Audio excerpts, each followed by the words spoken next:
Hello everyone and welcome to a video where I'm going to be talking about Bulletstorm VR, probably for the last time, but I did want to give a bit of news on development that's been happening with the game and where it's going to go in the future, because the devs have put out a statement, and also there have been some very confusing things happening with it being taken down from the Korean PSVR2 store, which is strange. So we'll get into all that, but first let me give you a bit of context if you weren't here for the launch of Bulletstorm VR. The game came out, I reviewed it before it did, and it unfortunately didn't really live up to my expectations. It was blurry, its VR mechanics weren't implemented that great, the gore was there but wasn't really fully implemented either, which felt kind of half-assed. The 3D cutscenes were stereoscopic in nature, which were pretty cool, but they weren't all brought over that well. Some were overexposed, some were pretty janky, and there were a lot more loading screens than the flat game. Now, with that all out of the way, let's talk about the first bit of news. This comes from a Reddit user called Total Alternative 15 on the PSVR subreddit, who said that Sony actually removed Bulletstorm VR from the store and mandated a refund due to the game being incomplete and not ready. That is what they've said.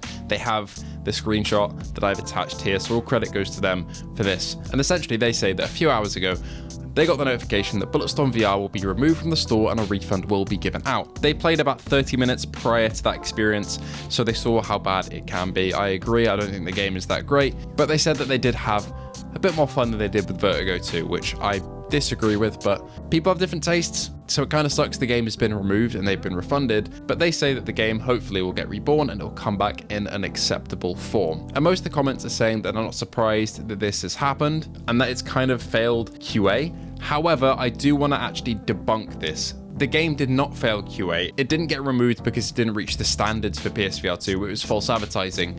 It's just not available in Japan and South Korea, as it was unable to obtain a rating due to having too much blood and gore.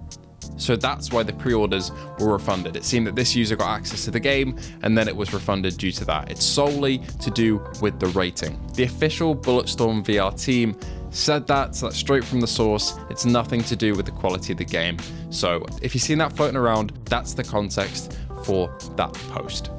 Okay, so finally let's get on to the actual piece of news from the Bulletstorm VR team, as they have seen the backlash from many creators such as myself. Marty Dude VR also did a very in-depth video on why he didn't find the game that great. I did end up watching that one and a couple of other reviews. We all came to the same consensus. Bulletstorm VR just isn't it. It's not great as a VR port, and they've now acknowledged that. The players have also voiced all of their concerns and their frustrations with the game. And the Bulletstorm team have said this: Bulletstorm Mercenaries, People Can Fly, and Incuvo, which are the two companies behind this port. Incuvo have also done Green Hell VR before this, so I did kind of see this resolution problem coming from a mile away. I digress, so let's continue. People Can Fly and Incuvo are committed to improving the quality of Bulletstorm VR. We have seen and heard you since the game's launch yesterday, and have been meticulously categorizing issues identified across the community.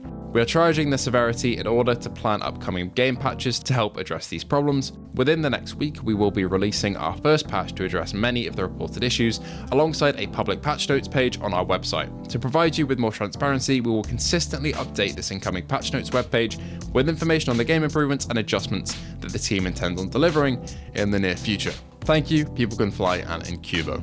This is slightly vague as to what the fixes they're looking into actually are, but I'm assuming they're going to be resolution, crash and bug related.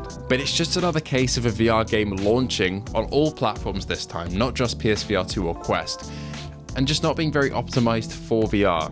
And unfortunately, it just didn't reach the heights that we expected it to in the VR community as a whole and in the PSVR 2 community. Let's hope they stick to their word and continue to deliver updates to this game, because it could be quite a fun mindless shooter to jump into. It's just that resolution and crashing issues that really put me off. Anyway, let me know your thoughts in the comments below. Does this sound sincere to you? Did you predict this apology incoming like some users did? And let me know what you think of it.